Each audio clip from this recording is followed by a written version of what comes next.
Okay, welcome to Easy Breezy Genius podcast with your host Theo. Today I have on with me a very special guest, Cecilia Selepeo. Thank you so much for coming, Thank Cecilia. you. Yeah. So I wanted to give you guys a little history before we get into it. So we are talking to someone from the Northern Mariana Islands, and I just want to give you some background on the island chain to give some context and perspective. So the Northern Mariana Islands, there was people settled here since historians think 1400 BC, so a very, very long time ago. So people have been on these islands for a very, very long time. And then in the 18th century, Spanish sailed there and they brought diseases. And then it was sold to Germany in the Spanish-German Treaty in 1899. And then end of World War I, Japanese defeated Germany and took the island in the Battle of Saipan in 1944. Is that right? And then after that, the US took ownership of the islands in the Trust Territory of the Pacific. So technically, people of the Northern Mariana Islands are US citizens. And throughout all of that, 90 to 95% of the island's native population was affected by disease and all of this outside influence that happened in these islands. So, what's amazing is there's still people like Cecilia here today who know the culture and they know the languages, the native languages, which is why it's one of the reasons why it's so special to bring you on today. Thank you. And there are still people like Cecilia who have persevered through it all and remembered these traditions of these people. So Cecilia Selepeo is part of the Guardians of Pangan, Gani. and she learned celestial navigation. She's sailed. She's a chef. She's a jewelry maker. She's a police officer. She knows how to fish. She speaks 3 languages, and so much more. So there's so much to learn from Cecilia, and I'm so honored to have you on today. Thank you. So with all of that, let's let you introduce yourself. Thank you. I just want to say half a day to our people Half a day. of the Northern Marianas, and I also would like to say tiro to our communities as well as our Micronesian islands, and last but not least to say aloha for the Hawaiians and for allowing us the opportunity to reside here on this beautiful island of yours. So where are you from? I know you're from like 3 different places. You've lived all over, but what's the story of all of that? All right, so to start out with, I came from 10 siblings. There were 5 of my elder siblings who were born on a Greek island, and our parents gave themselves 5 years to rest before they gave 5 more. So I came from the second 5, and 2 were born in Saipan, and I was born in Pagan, and then 2 more were born after me, and they were born in Saipan. So I was the only child born in Pagan. My family came from Saipan, and my dad are also from Saipan, but they grew up and were born in Agrigan, and that's where my mom and my dad met. And my dad was growing up, he wore many hats in his field. He was a teacher and decided to leave teaching, and he went into agriculture.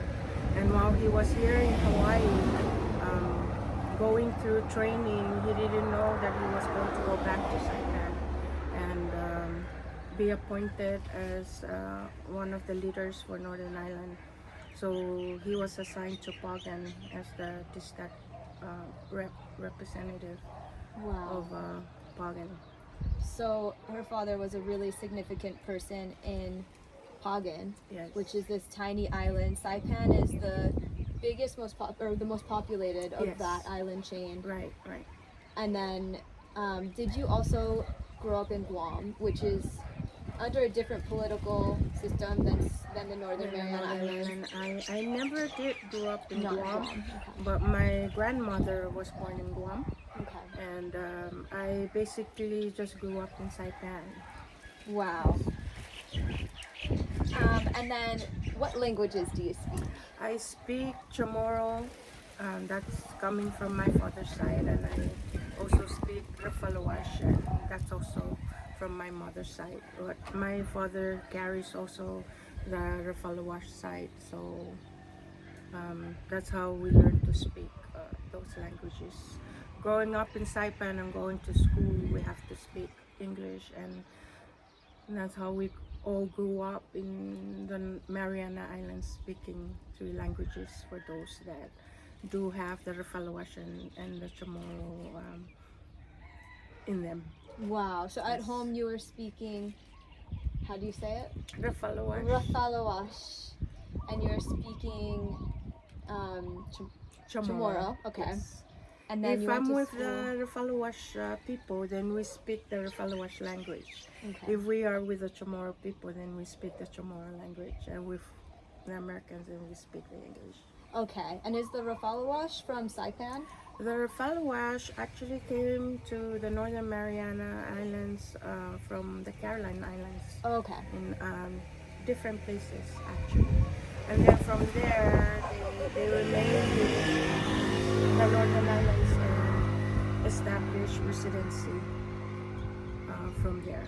And what's so interesting about it though, Cap, is that being a Rafalawash from the Mariana Islands and being a Rafalawash from the Caroline Islands, if you are to put the two together, they'll speak different languages and languages that are similar, but yet they're different. Wow, that's such an important note. That's something that Cecilia taught me, which was part of what sparked my interest in all of this. Is that these islands on the Northern Mariana chain are so different from one another. So totally different languages, different cultures. And I think that's just amazing with all the influence that's happened over the years. They've still preserved their culture on each unique island. And that probably also has to do with there not being much means of transportation between islands. And then there's also not a lot of visitors coming to the islands. So I think I heard that it was like only 6,000 people visited Saipan in the last, I don't know, couple years. There's only one flight that comes from Honolulu. Um, so there aren't that many people going there. So I think that probably helps to preserve the culture now, would you say? I'm gonna have to put in more info on that because if we're talking couple years, that we're talking COVID during the COVID True. time, so we lost a lot of tourists. Mm. We depend on a lot of the tourists from Asia, like Japan, Korea, and China. So we do bring a lot of tourists into the CNMI, but what would kind of change the way we are from in the Northern Islands is the fact that we grew up in the Western world differently than our own families who grew up in the Caribbean Islands. It seems like we're beginning to lose our culture in the Northern Islands because of the outside influence and what we were taught and grew up, in being an American and all that. And so you will find our own people back home. I believe the most strongest thing that we carry right now is the language. But what we apply in our lives, it's beginning to diminish slowly. And what's interesting about it is we still have our own people back in Saipan who are very much interested in bringing back the culture of tradition, and we're very proud of 500 cells that's in existence right now, and they're pretty much all set up. in trying to bring back that part of our culture that has been lost to the Chamorros for the longest time, since we have the explorers come in and took over our island. So we have our own people who are very much interested in bringing it back. Right. And one of those people who's a leader in this effort to bring back and preserve the culture would be Cecilio. You're gonna have to help me with the last name. Ryu Kiulipi? Riailuhupi. Rialuhupi. Riailuhupi. So from what I've learned, Cecilio Rialuhupi is a master navigator, a Po. Is that how you say it? Yes. So a Po is he's gone through a ceremony and studied navigation, and he's gotten the blessing and put in all the work to where he is basically he has a spiritual power on him where he's a navigator and he can be trusted to bless other Po and teach navigation to others, from what I understand. So Cecilio is Cecilia's relative and her mentor. So we're talking about her mentor for celestial navigation, which brings us into the topic of how these people got between islands traditionally using canoes, which is such an important part in preserving their culture, because that aspect of their culture is how they go get their food, by fishing, and it's how they connect with one another, it's how they get to the islands. So preserving that part of their culture is probably just one of the most important aspects. So let's talk a little bit about Cecilio, Master Navigator, and his role in your life, and then your journey sailing on these canoes and learning celestial navigation and connecting with the people from these islands by sea. Yes, thank you so much. I'm going to tell a story, and these stories that I'm going to share with you, Cap, are all based on my experiences. And meeting Cecilio, I happened to be at one of our flame tree festivals, and we had all these posters up that we wanted to educate our people about military wanting to bomb Pagan. So I was there manning the tent and talking to people about saying no to the military. Don't let them take our islands away from us. And I had a visitor who came and visited the place, and what was so surprising about it was she was heading to Pagan on a sailboat, and she had asked if I'd be interested to join them. And so she brought the captain of the sailboat to us, to the place where I was at under the tent. And so we talked about it, and I was able to grab two of my family relatives to be our guide in the Northern Islands. So I had that opportunity to go. And that day, that early morning before we set out, Cecilio and his wife Lorraine were out walking on a Smiling Cove when he stopped by to say hi, because my sister Cinta and brother Gus were present, and he knew Ron Smith, the part owner also of the canoe. I mean, excuse me, the sailboat, and that's how I got to learn and know who's Cecilio, but I have no knowing of his background. And then the second time I met him was in October of 2017. We have Okeanos Marianas sailed from New Zealand to Saipan under Okeanos Marianas. It was given to us by this special man named Dieter, and it is 50 feet double hull canoe. That's That big. it's called Wakamoto. He Mr. Dieter had shared his some of the canoes out also to Micronesia, and during that time, that before Okeanos even arrived to Saipan, I was asked to be interviewed about bringing this canoe and what do I think. And the purpose of the canoe, bringing it to Saipan, was to help the people of the Marianas to transport passengers and to be able to carry cargoes to the different islands, because we didn't have the means of transportation to do that. And the beauty of having the Wakamoto in our homeland was giving us that opportunity and that chance to learn celestial navigation. And you know, celestial navigation means a whole lot to us for those who have lost it or grew up without it. And I was one of those people that grew up without it but knew that it's within the culture. So I got interviewed for Wakamoto and what do I think about it. And then the time came and they were bringing Okeanos Marianas to Saipan, and I volunteered to come down and help. So when they arrived, they need to stay at the place where they're at. They can't just walk out of the place. And the reason why you can't walk out from that place without being blessed is because you're out at sea too long, and they were out for about 40 days. Wow. And out at sea, the belief is the spirits, the ocean spirits are with you. So when you do travel by sea, they're with you, meaning you can find the good ones, you can find the bad ones, the bad spirits with you.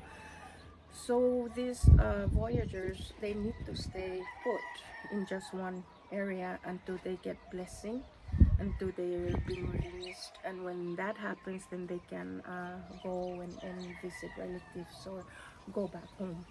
And so every morning I would go down with my coffees and my donuts to give to the voyagers on that trip. And I always see Cecilia there with Captain Pea. You know, they'd be sitting, they'd be talking.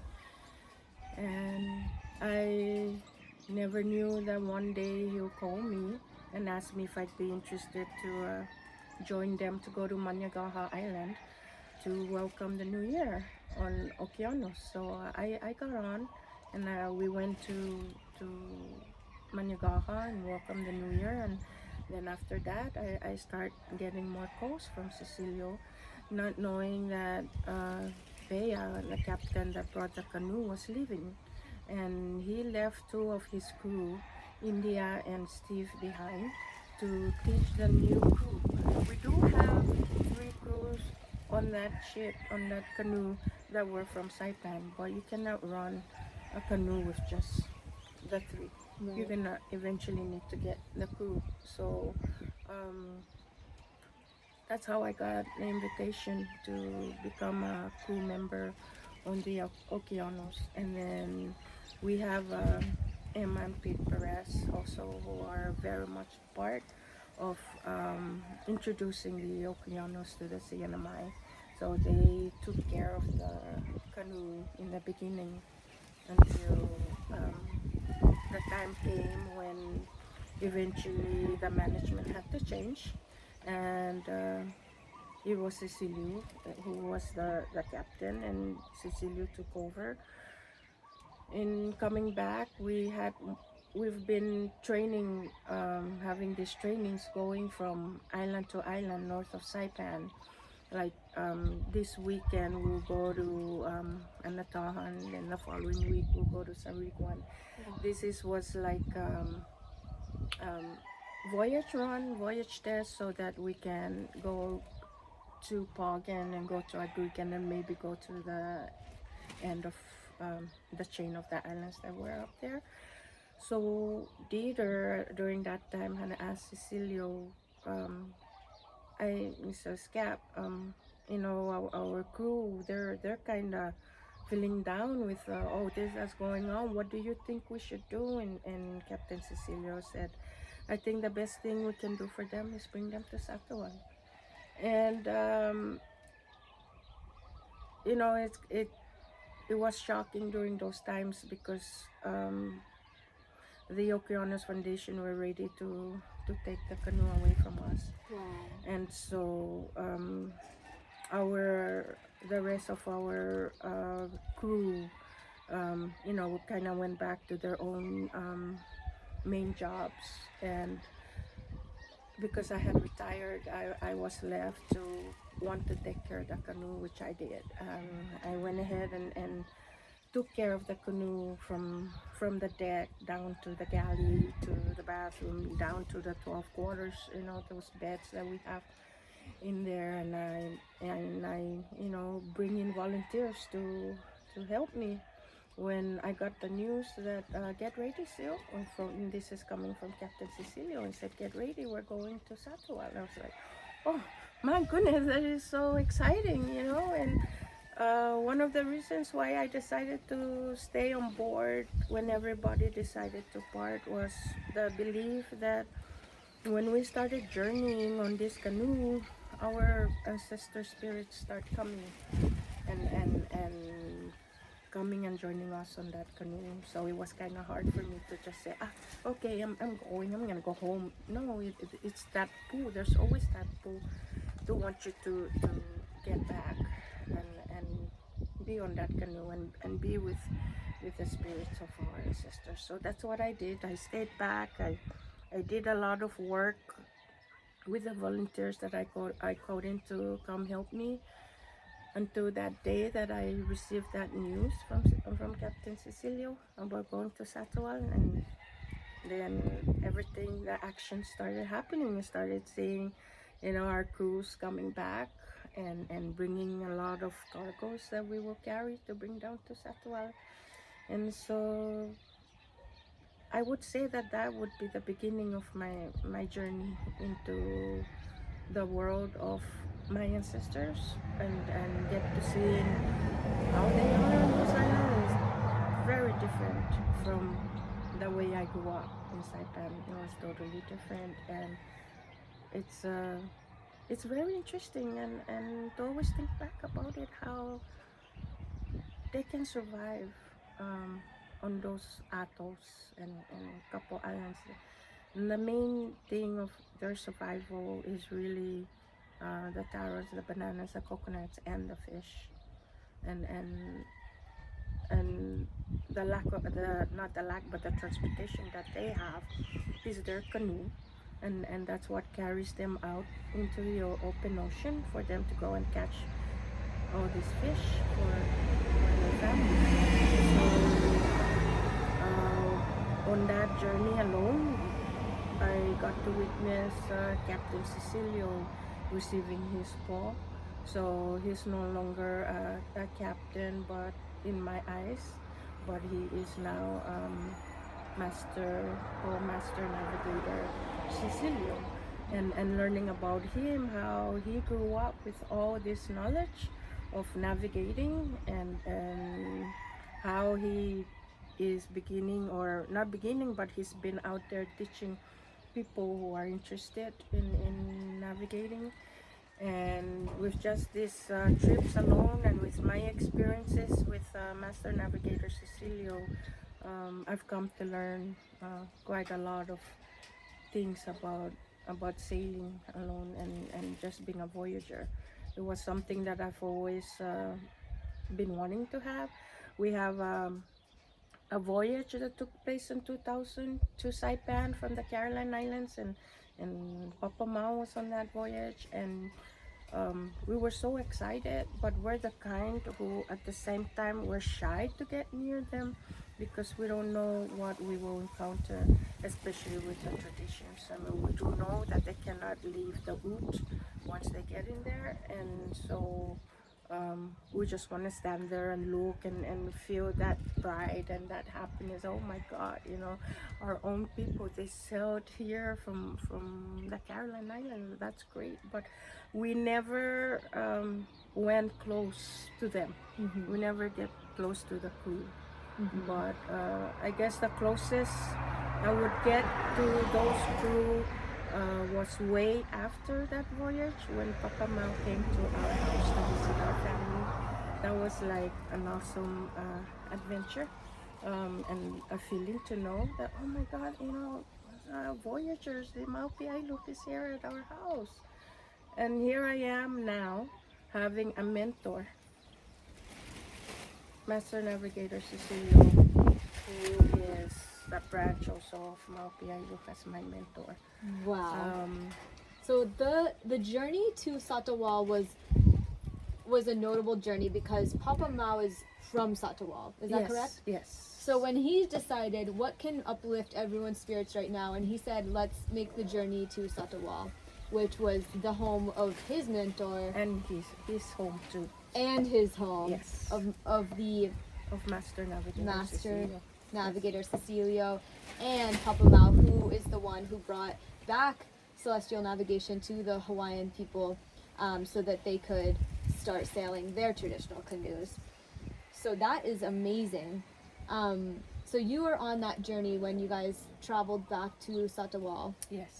And how did that feel when you knew that you were going to be on that journey? And let's back it up. Before I ask you that, I'll say, when you were on that journey, did you so I know that celestial navigation is more than looking at the stars. You guys are also looking at the environment around you. You're using what kind of, like, you're using certain turtles who you only see in certain areas of the ocean, and you're using birds and clouds, and all the nature around you is important for indicating different signs to know how to get to where you're going. Yes. So do you have like a moment on that journey that stood out to you, or how did you feel when you were on board? I know that your title on board was crew, and you were also the chef. So Right. you were selected not only Yes. because you had all this experience from training on these canoes, but you also had the skills of being a chef too. So how was it when you were on board, and was there a certain language that you guys were using with each other? What was the environment like while you were on there? We have different people on board. We have the Chamorros, we have the Rafalawash, we have Chief that is from Satawal, and we have American people also on board, and Japanese. So Wow, what a mix. It is a mix, and it's hard. It's hard for you to speak the language that is been taught to the navigators. So it's just normal. Main on board would be English, but if Cecilia needs, I'm sorry, Master Navigator Cecilia wants to say something to me, then he speaks our language to me. But my husband came with also, David, Wow. but it's like his language, Chamorro, and so just main English is what we speak on the canoe. And being out there in the water, you're always told not to think of home, but just concentrate on what you do in the canoe. And we are broken up into groups, so you do have someone that you report to, your captain on that shift that you're on. So like you said, not only do I go and cook on the canoe, I also have to set the menu, and whoever's assigned to hold the hoy, which is that huge paddle that helps you paddle your canoe, and we get to hold it. Every 3 hours is a change of shift, and so I get to do so many on there, having to tie the ropes, and just being a watcher out in the water to see what floats that is going by, and to make sure that we yell it out to our captain so that they'll be aware to turn the canoe should it needs to be turned. And the peacefulness being out there, it's deep, deep, deep. Yeah. And I do have that fear of what will happen if this canoe turn over. I did have it in the beginning of the journey, but once I went out there, I forgot about that kind of feeling. But I do know that it's there. Yeah, the Marianas are home to the Mariana Trench. So that is the deepest trench in the entire ocean. That's deeper than Mount Everest. It's 5 miles deep at least. So, I mean, who knows what could be out there? That's like no one knows because Right. it's so mysterious. And so we're not worried about our sailing down to the Carolines because Master Navigator Cecilio is there, and our Chief of Sarawak Leo is there, and we have also Master Navigator Max Leuta, who is in Maui, Wow. but he's from Unity. So we had enough adults that know and grew up within that custom and that tradition, and they're good in reading the stars, and they're good in reading the weathers. And as a matter of fact, a couple days ago, I happened to be speaking to my mentor, Master Navigator Cecilio, when I was out here talking on my phone, and he said, "Your weather, get ready for some rough, bad weather coming your way." And I just feel it. It's and I windy. just crack up because when he said that, come following day, sure enough, we have rain and we have the winds, and it was cold being out here. And so it's just that feeling when you're out there in the water. It takes each person to have their own way of how they feel, because you can be on a canoe and you're not happy being on the canoe, but you need to have that feeling of, do I belong, and I felt I belong. Everything that I saw, I would ask my mentors that are on the canoe, why is this cloud this color, or why is this wave is this rough and all this, and they'll explain it to us roughly out there in our community. And one of the things that I always have to remember too, being a chef, is to care for what your crew takes in.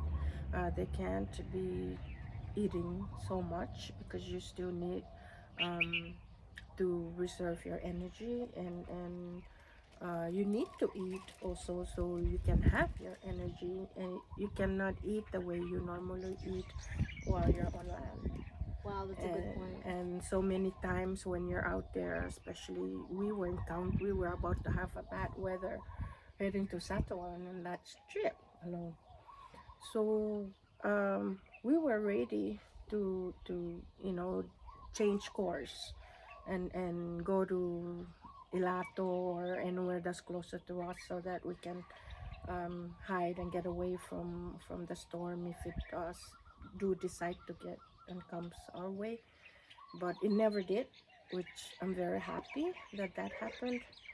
And the just the cooperation and that togetherness of your crew is what really matters, and the belief that when you do things together, it's gonna turn out, your voyage will turn out just fine. But if you don't have that, and there's somebody among the crew who is not happy to be there, that voyage really is not gonna turn out to be an adventurous voyage, because there's a negative energy on that canoe, and you don't want that.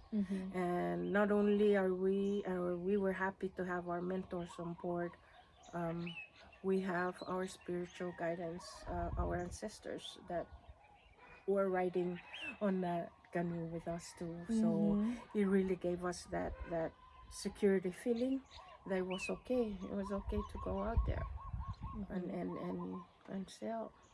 Yeah. So just the deep trust in your leaders on that canoe, the masters.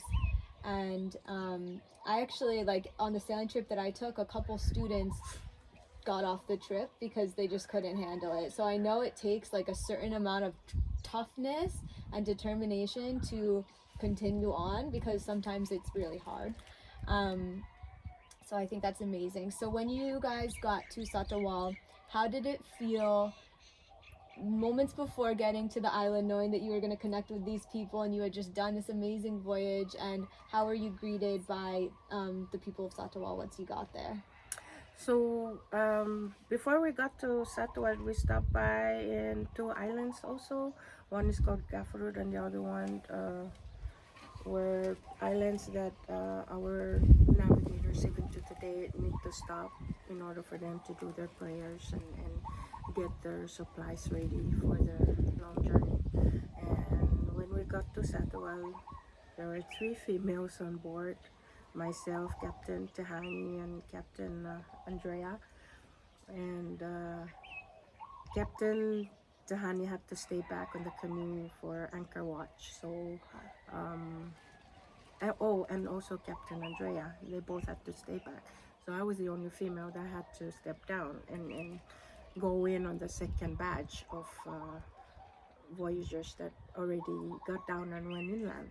And so I was warned not to get down with my shorts, that I have to cover myself up. So I'm glad I brought me my lava lavas and I was able to wear it getting Yeah. down, and even getting down, the men's house is right out on the beach, so they're seeing everything that's happening.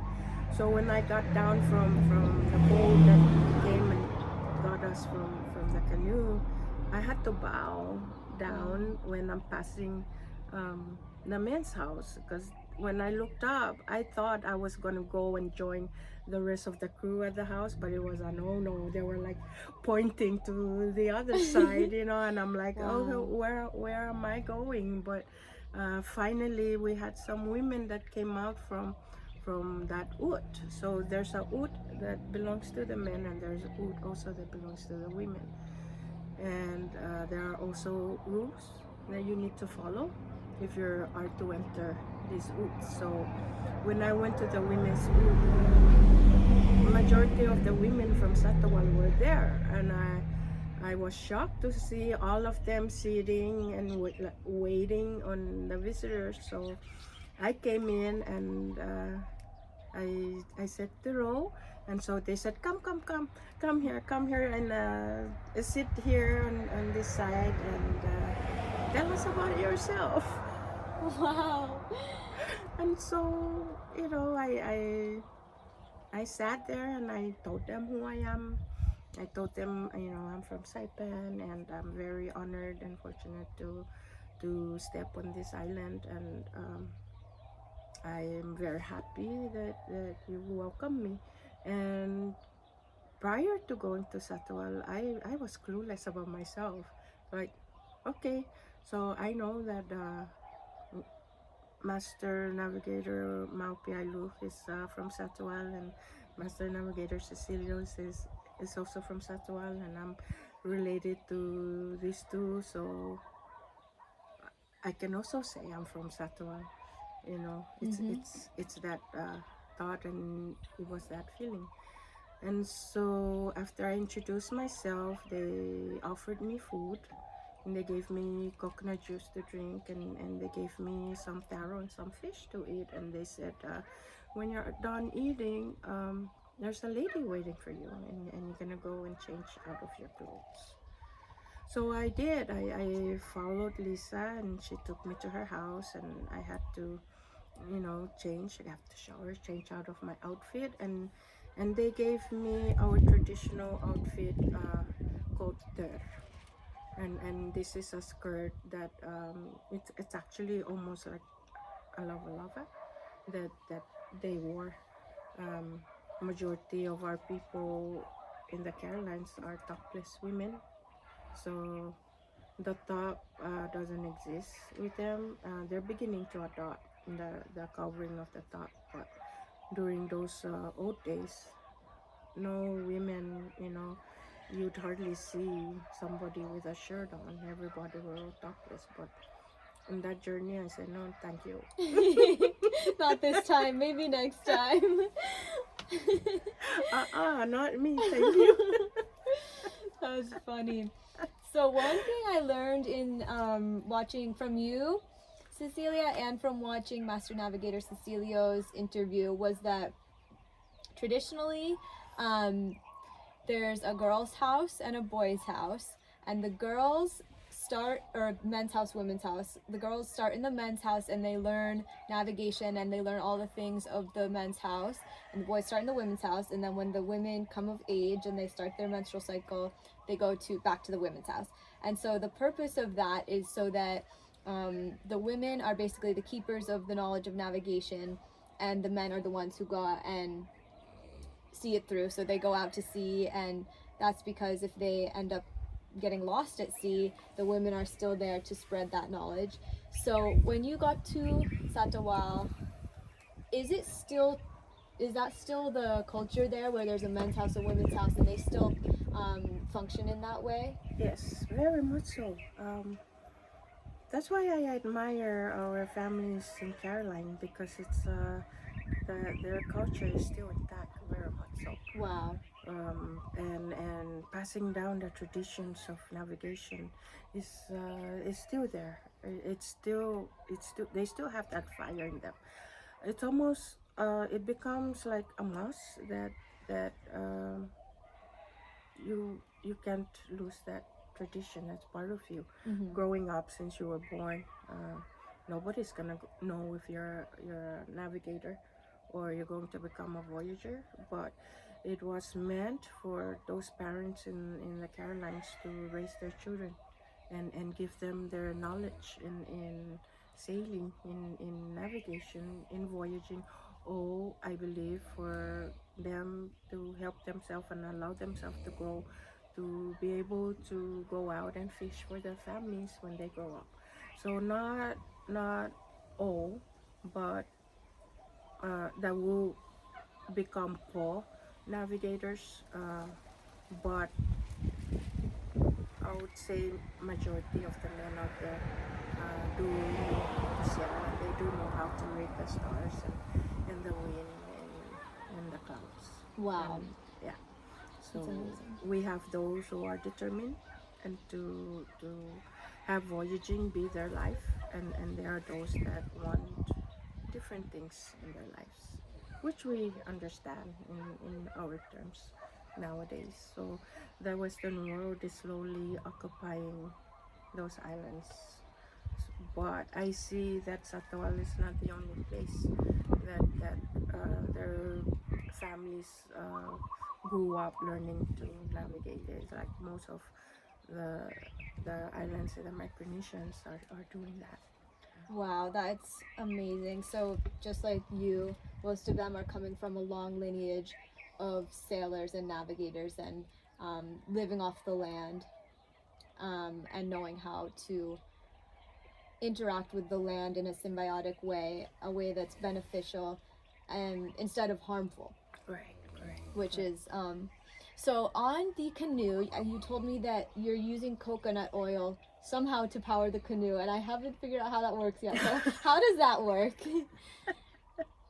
So when we are to exit the port or to enter the port, we use coconut oil and we use diesel just to start up the engine that can motor us out into the open water. And when that happens, then everything gets turned off, and we rely on the wind and turning ourselves and everything. So coconut oil, when we do have these boxes or the tools in the engines in the engine rooms where it can show you just how much coconut oil you need to place in there if you want to continue to run the engine. That's amazing. I've never heard of using coconut oil before to run the engine. That's so It cool. is from our Okeanos Foundation that believe in finding ways and sources that can be sustainable and not harm the the world and the ocean. And Dieter was very strong in those beliefs that we are the people that needs to help protect the waters out there, that we just don't pollute it and you just don't take from it and not give anything back. So um, us being on the ocean is something that we also have to think about and consider that we need the ocean to be healthy, just as we need to be healthy as people, because it's almost like a circle of life, where if you give it too much trash, then you can't harvest anything anymore that you would like to harvest from the ocean. Right. It's so important too because this knowledge that they're passing on is based on observing their environment. So if that environment starts changing due to pollution, then that knowledge is gonna get messed up. True. It's not gonna be like True. correct if Yes. if you mess up the patterns of the sea turtles or the reefs and all that kind of stuff, then it tarnishes that knowledge that's being passed on. So it's so important to preserve that for so many reasons. But next topic, I'm interested in your jewelry making, and these are traditional garments from which island would this be from? Saipan. From Saipan. Yes, yes. Okay, so I'm interested in these and what these mean and what they're called, and also wondering if your jewelry is what. Tell me more about that. All right. So I grew up seeing my mother making these jewelries that you call jewelries, and in our language we call it likatutur, and it comes in it's a very valuable jewelry that when a baby was being born and needs to be baptized, this is the best gift to be given. When a family member passed away, you would see them in the coffins of our late family member, and people would flock to say their goodbyes.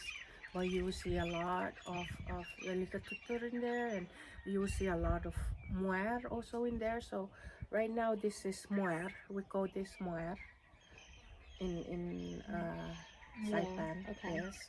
And when you're getting married, it's also very important to wear the and this is part of also our Faluash So beautiful. culture and custom. Wow. And I grew up, like I said, I grew up seeing my mom making it. But back in 2011, when she passed away, was when I decided to sit down and learn how to do it. So I learned it from my youngest sister, Frances. And then from there, I kept up with it and learned more about it. And then I came up with my own color schemes and my own designs. But I continue to keep the original design of one of the likatuturs that my mother made for my husband David. Wow. So my designs are based on her design. It's just that I can make mine shorter or longer based on the colors that I have available. Wow, I think that's such a cool way to continue that tradition, but also make it your own and have fun with it. Yes. So the ones that we're wearing right now, one of the color schemes is from your father's Yes. clan, and one Yes. is from your mother's clan, and they made these for you and your husband David. Yes. When our So son was getting married in October, I was making flower beads as giveaways for my daughter-in-law to give it out to all her guests, and along with that I was making about 3 of the likatutur for my son's brother-in-laws and grandfather-in-law. And I knew that the time was getting short, and there's just no way I can make for me and David. So I had asked my sister-in-law, her name is Holly Ignacia Saures, if she can assist. And she goes, well, what colors do you want? It just so happened that I met my aunt who scolded me for not coming and seeing her before I went to Satawal. And she was the one that I said, Auntie, so with our clan, the Romongalfash, what's our color? So he said, your color is green, blue, red, what is this? Brown, and I think silver was part of it. So that's the Remongolofash, and then the Rizal side, which belongs to your father, would be blue, white, orange, green, yellow, and a little bit of black in there. wow. And so those are the colors that I brought to my cousin's attention to make. So it turned out perfectly because I said, okay, David, I'm gonna give you my mom's clan color to wear on your likatutur, and I'm going to wear my father's clan of Rizal.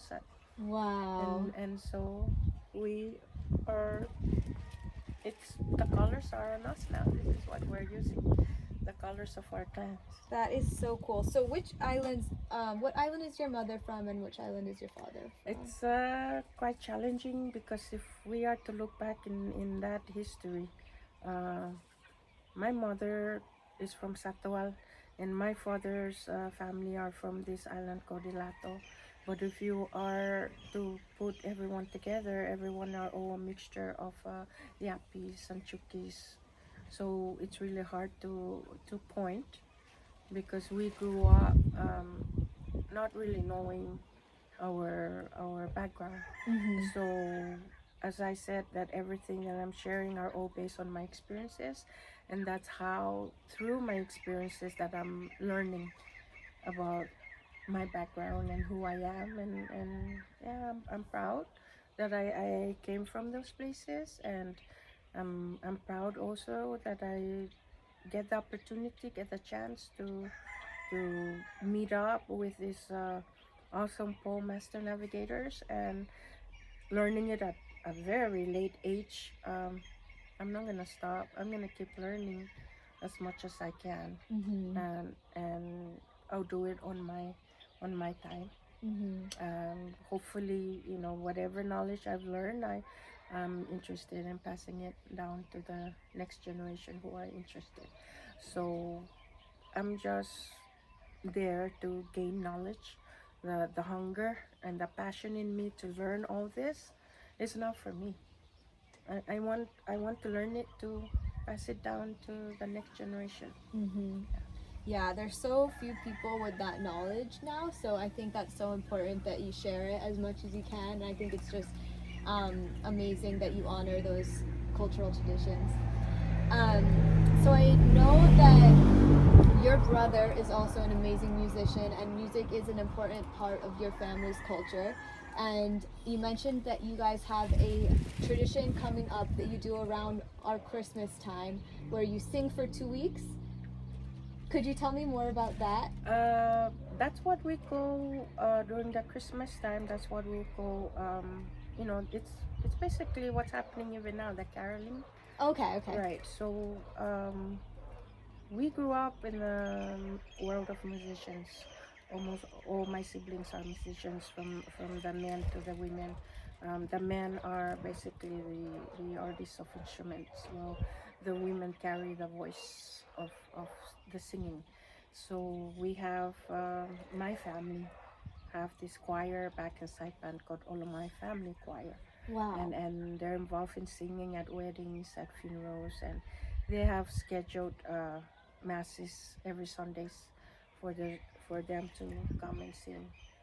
And our brother, my family, um, already produced, if I'm not mistaken, about 14 songs that Wow. were already recorded, and the songs are in the three different languages. Wow. And next year, if I'm not mistaken, in June, um, almost all the artists in the Pacific will be coming here to Hawaii for the FESPA.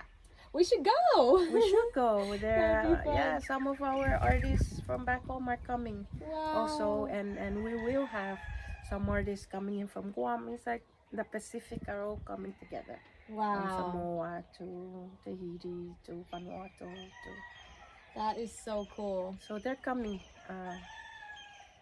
Amazing. June of next year. That is so cool. So there will definitely need to be a part 2. I was going to ask you if you would like to sing a song or play a song, but I don't want to put you on the spot. No pressure. Yes, thank you so much. No, I'm not ready for Okay, that yet. maybe next time. Maybe yeah. next time. And then let's see. Is there anything else that you want to share in this episode? Thank you so much for having me Thank on you. your show. I feel that there's still a lot that we need to share Yeah. out to our families who are out there who are listening. But at every end of what I have to say is, this story is not targeted only to those who been doing all the voyagings in their life. You can't just go out and point a finger at a person just because they don't really know much. But appreciate them for who they are. Appreciate them for wanting to learn. And if you're willing to share your story and to share your knowledge, then do that with us, with the new folks like I am. I'm new to learning, but like I said, because I'm passionate and I'm hungry about learning how to navigate. I'm gonna keep on learning until I can't speak, see, or breathe no more. Yeah. But let's be a part of this journey in helping the rest of the world, those that are interested in learning. Um, I'm not teaching anything, but I'm just learning. And in the value of voyaging, and there's so many protocols that you have to follow. You can't just say, okay, I'm going to become a warrior. You have to deal with a lot of mental, physical, emotional feelings, and the capturing of that endurance, and really wanting to do it because you want to do it and because you want to help others, not because you're doing it for yourself. So if you're learning, if you want to learn and you don't know how, there's a lot of resources out there. It's not an end. I myself do know that there's a lot which I would eventually go and tap, aside from having my mentor assist me in everything. There's always a lot of good things. We have Master Navigator Nainoa Thompson, great voyaging societies that they have out here in Hawaii.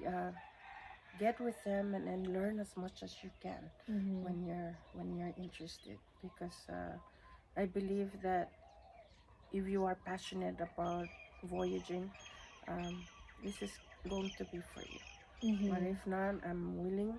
I'm just sharing my experiences for those who wants to start and don't know how.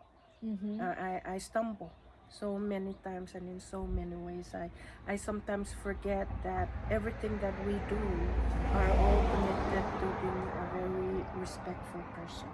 And so every decision that you make throughout your voyage, you always have to think to always respect not only your crew, your master navigator that you're learning under.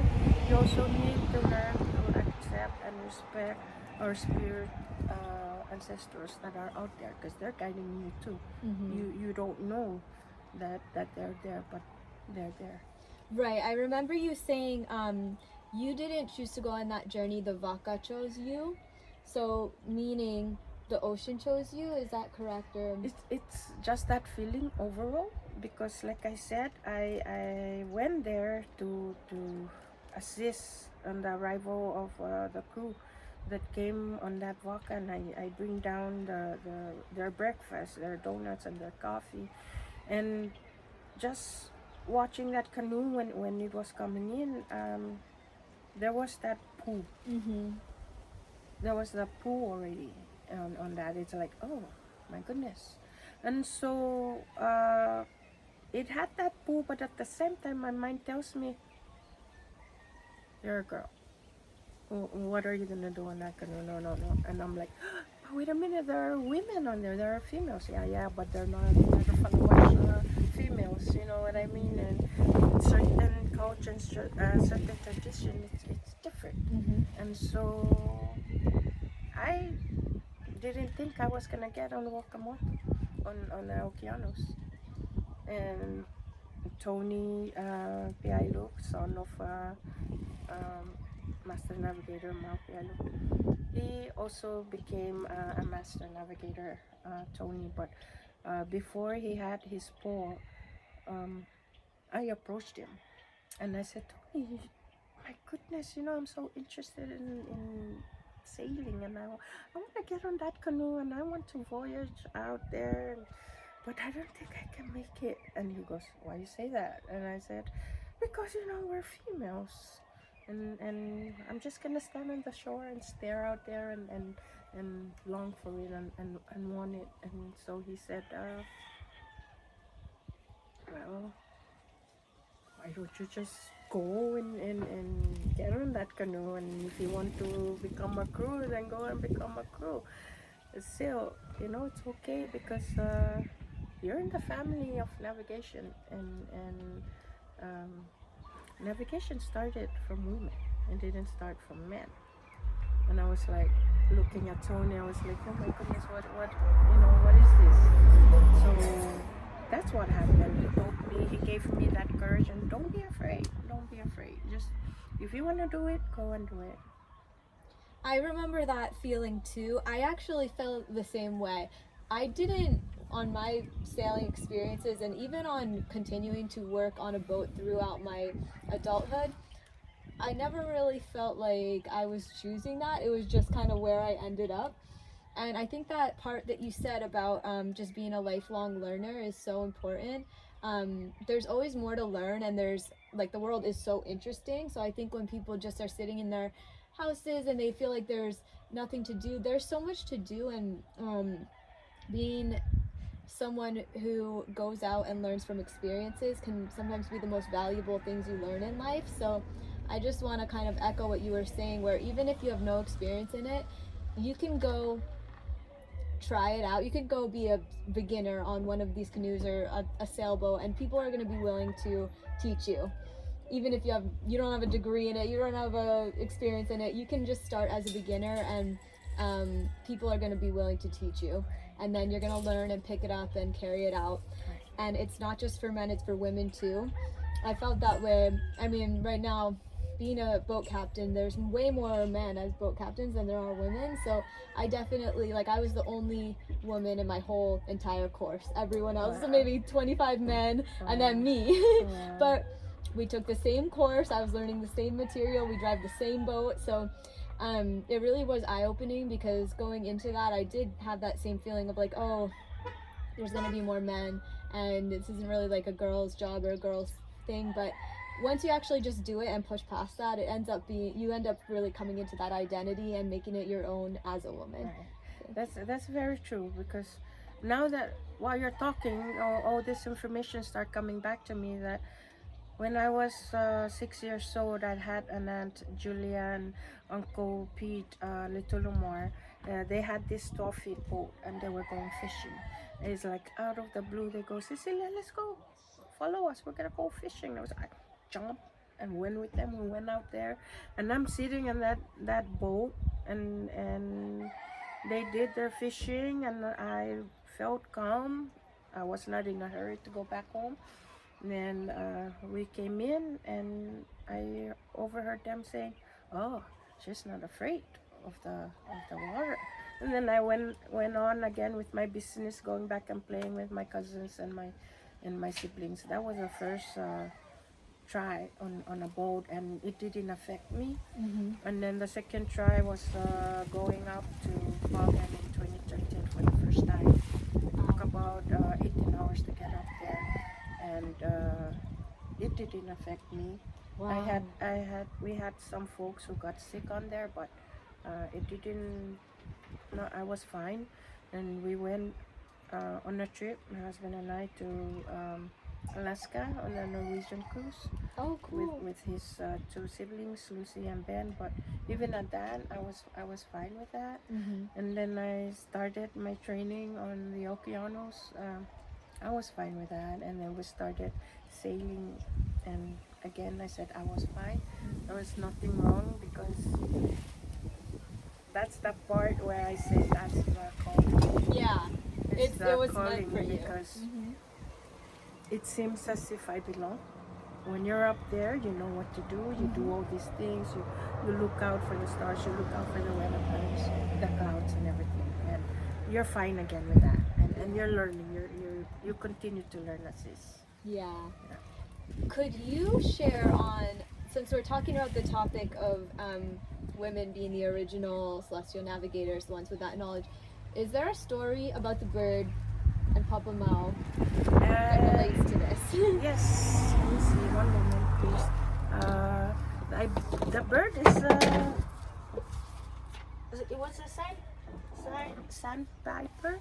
Sandpiper. Yes, Okay. it was a sandpiper that came down from the marshes down to Chuk and ended up in on this island, um, Pulap. So that island Pulap was the very first island of navigators. Wow. And what was so interesting about that sandpiper was you look at it and it's a bird. When it's in reality, it's a ghost. Wow. So the sandpiper goes around on these islands trying to eat and to be fed, and he started eating up some of the folks throughout, all those islands until he get to Pulap. And there was this daughter of one of the chiefs went down to get water, and the bird called her to her and said, "Feed me." And if you don't and feed me to make sure that I get full, and if I don't get food, then I'm gonna start eating, the people. And so the girl went to her dad and told her about the sandpiper, and so they prepared the meal for the sandpiper and went and gave the meal to the sandpiper, and she ate and ate and drank her coconut juice, but the food never ran out of the coconut shell that they use, and as well as the coconut it never ran out, but the bird got full. So she said, now I'm gonna teach you navigation, so you can tell your dad about that. So the girl starts coming to the sandpiper and start learning about all this navigation, and at the same time she gets fed. And when the sandpiper thought that the girl learned everything that she needed to learn, she said it'll be time for her to fly off. And so the girl told the dad about it, that the bird is flying off, and so the chief said, okay, just tell the bird to wait a minute because we're going to prepare some things for her. And which they did. They prepared baskets and baskets full of cooked taro and coconut juice, and they came down to shore and they tied all those baskets to the bird, and the bird flew away. And says, I guess on her way, it was just those baskets of food were just too heavy for her, so she landed in the water and died. And she turned into an octopus. And so there's a certain place between Chuk and I can't recall the name of this island, but any navigator that goes through them, they need to protect themselves before going through that with their what you call it, their rituals before they leave to go and sail. And if there are navigators that go by those areas that they don't get blessed, then they'll be eaten up by that octopus. That octopus will pull them out of their canoe, and their canoe will also turn over, capsize, if they're not being careful out there.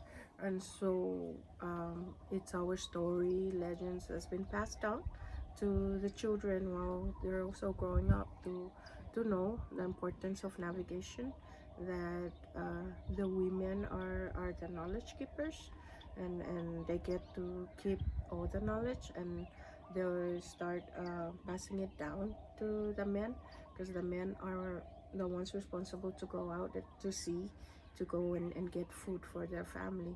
And in case anything ever happened to them while they're out at sea, the knowledge is still on land. That is so cool. Oh, I love that. That's amazing. What island? Do you know which island that legend comes from? This aside from knowing from Master Navigator Cecilio, this story also was mentioned by Master Navigator Mark. Wow. Yes. That is so cool. I think that's the perfect place to end. That is such awesome. Thank you so You're much. welcome. You are Thank so you. amazing. Thank you for giving me this opportunity. Thank you for watching. Bali ka tutur keep turning. Every time I turn, it turned. But yes. Thank you. This was so much amazing information, and you're just such an amazing person. you, So I really appreciate you taking all this time and sharing with me and sharing with us. So thank you for your time. Thank you so much.